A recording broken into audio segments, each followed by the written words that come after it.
On porte tous en nous un artiste, un architecte et un juge. L'artiste, c'est le créatif, mais c'est l'impulsif aussi. C'est celui qui fonctionne avec la passion. C'est celui qui fonctionne avec la vibe. C'est celui qui. Fait que bref, l'artiste, c'est celui qui va te réveiller en plein milieu de la nuit ou t'empêcher de t'endormir le soir ou te réveiller le matin parce qu'il y a une super bonne idée. Puis il faut vraiment, vraiment que maintenant, tout de suite, tu prennes ça en note parce que c'est malade. C'est comme tout de suite là, fais ça. T'sais. Puis l'artiste, c'est celui qui va te nourrir dans ton premier, tu sais, dans ton premier souffle d'écriture, là, c'est lui qui va être là. C'est lui qui va être comme, OK, là, il va se passer ça, là, il va se passer ça, là, lui, il va être là-bas, là, il va faire telle affaire. Là. Puis lui, quand l'artiste te parle, tu écoutes. Tu fais juste tout noter, tout croche, tout ce qu'il dit. Parce que l'artiste qui fonctionne avec sa toile, c'est la même affaire qu'il fait. Il va juste faire comme Wahaha! Je mets ça de même. Puis c'est ça qu'il y a du fun à faire. T'sais. Puis il faut que tu le laisses avoir ce fun-là. Parce qu'éventuellement, après un paragraphe, après une page, après un chapitre, ça dépend de chaque personne, il y a une petite voix dans ta tête qui va faire oui, mais est-ce que c'est vraiment bon ce que tu écris? Est-ce que tes amis vont vraiment aimer ça? T'sais, ou est-ce que les gens qui lisent ce genre d'affaires-là que tu es en train d'écrire, est-ce que ces gens-là aimeraient vraiment ça? Moi, je pense que cette phrase-là est un peu lette. Tu devrais peut-être. Fait que là, t'as un juge, t'as quelqu'un qui est en train de juger ce que tu fais avant même que ce soit. Je veux dire, t'as même pas fini d'écrire ta phrase des fois, puis tu t'arrêtes d'écrire, puis tu commences à effacer. Mais c'est un problème. Il y a quelqu'un dans ta tête qui est en train de juger ce que tu as écrit alors que c'est même pas écrit. Fait que le juge, donc, ben c'est ça, c'est celui qui va juger, c'est celui qui dit calme. T'as pas encore parlé de l'architecte, attends un peu, je l'aime bien l'architecte. Il est comme. Il y a des manières de fonctionner. Le juge, j'ai encore de la misère des fois à vous dire à quel point il est utile. Il est pas forcément utile, le juge. Il y a plein de gens qui écrivent et qui ont aucun jugement sur ce qu'ils écrivent. Puis peut-être que ça leur ferait pas de mal d'avoir un petit peu de jugement. Mais c'est pas grave. Parce que s'ils sont sincères dans leur écriture, ben je les aime quand même, ces gens-là. Ok, c'est ça.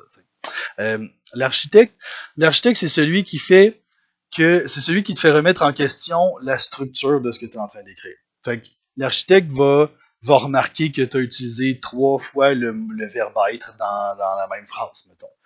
L'architecte, c'est celui qui va faire. Je suis pas sûr que ça prend une virgule ici, moi. Je pense peut-être que ça prend une virgule. Peut-être que c'est pas de même ce mot-là s'écrit. Puis comme, tu sais, l'architecte, c'est aussi celui qui va faire. Il me semble que ce serait plus beau écrire ça au début du chapitre ou au début du paragraphe, pas tout de suite. T'sais. Cette phrase-là, si t'inversais les deux bouts, il me semble que ce serait meilleur. C'est lui l'architecte. T'sais. Puis l'architecte, ben, il est sympathique, mais il est pas il t'aide pas là tout de suite. Parce que chaque fois que l'architecte ou le juge interviennent, il bloque l'artiste. T'sais. Parce que chaque fois que t'es dans un flow, puis t'es comme, hey, ça va bien, puis là, ah ouais, j'ai une idée, puis là, j'ai une autre idée, puis là, à un moment donné, t'as quelqu'un qui te dit, ah, mais c'est-tu bon, ça? Puis là, t'es comme, là, t'arrêtes d'écrire, puis tu fais, ouais, j'avoue, c'est-tu bon? T'sais, puis là, tu te dis, ben, il faut que je me mette dans la peau de la personne qui lirait ce texte-là. C'est qui la personne qui lirait ce texte-là? Est-ce que cette personne-là aimerait ce que j'écris? Puis à partir du moment où tu es en train de faire ça, t'es plus en train de laisser la place à ton artiste, t'es plus en train d'écrire, t'es plus en train de produire. Puis je dis d'écrire, mais ça s'applique à toutes les formes d'expression, comme toutes les choses qui sortent de toi. Il faut que tu les laisses sortir avant, puis qu'après ça, tu fonctionnes. C'est comme si l'architecte puis le juge, dans le fond, c'est comme si à mesure que tu vas chercher un gros bloc de glaise là, parce que tu veux sculpter une œuvre, mais tu prends déjà un plus petit bloc de glaise parce que ton architecte est déjà en train de dire oh non, t'as pas besoin de cette glaise-là. Prends juste ce petit bout-là parce que tu vas juste découper comme ça. Puis là, le jeu est en train de dire ouais, c'est de la bonne glaise. Moi, je suis pas sûr que c'est de la bonne glaise. Ça. Peut-être que c'est pas approprié. Peut-être que tu aurais dû prendre un plus gros morceau. Peut-être qu'un plus petit morceau. Puis, mais c'est pas ça. Faut que tu commences par juste avoir une chier de glaise, puis juste démolir ça à coup de. Je sais pas, je connais pas le nom des outils, je m'excuse à tous les gens qui pratiquent l'art de la glaise et de l'argile. Je sais pas. C'est plus avec de la pierre, ça que tu vas faire. Un burin, une masse, mais ça, ouais. Fait qu'on tient avec de la pierre, je pense qu'on va comme. Ok. Bref. Je suis sûr que tu comprends où je suis en train de m'en aller avec ça.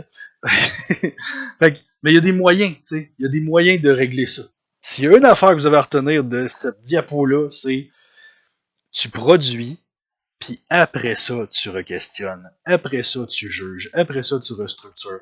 Puis tu restructures, puis tu juges jamais de façon permanente. Et t'effaces pas ton texte. C'est un miracle. L'ordinateur, c'est un miracle pour les écrivains. C'est tellement merveilleux. Tu peux, quand quelque chose ne fait pas ton affaire, le sélectionner, le couper, puis aller le coller dans un autre fichier qui va s'appeler bout coupé que je suis pas sûr si je garde. Tu comprends? Fait que des petites affaires comme ça qui vont me faire rappeler que plus tard, quand je vais revenir, je vais faire ça. Ça calme notre architecte de faire ça. Tu comprends?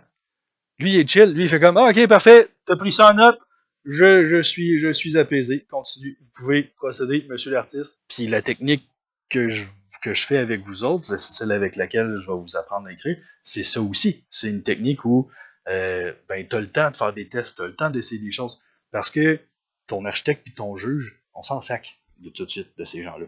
Puis là, avec le temps, ben, ce que je remarque, c'est ben, plus tu écris ce que t'aimes, puis plus tu écris ce en quoi toi tu crois, moins le juge va te faire chier. Si tu écris ce que toi t'aimes en disant regarde, ça se peut que t'aimes pas ce que j'écris, mais moi je trouvais ça vraiment intéressant, ben voilà, tu sais. Oui, après ça, il y a des considérations de retravail, puis de thématique, puis de etc.